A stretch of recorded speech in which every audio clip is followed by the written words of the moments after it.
maskini ni jeuri. Na ndio maana maskini siku zote aendelee kupata hela kwa sababu ni jeuri. Shida ya maskini na tajiri wako tofauti. Tajiri unaweza kumuuliza, bwana umenunua kiatu hicho shilingi ngapi? Akakwambia nimenunua 150. Maskini kwa sababu ni jeuri lazima itukane na hela. Umenunua kiatu shilingi ngapi?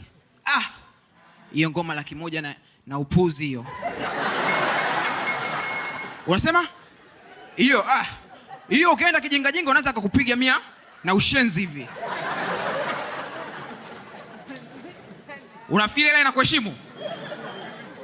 Na maskini, tajiri anaweza akakupa hela tu, isiwe na shida.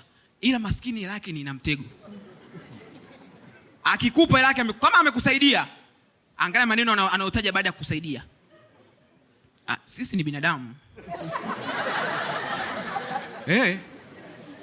Leo kwako, kesho kwangu.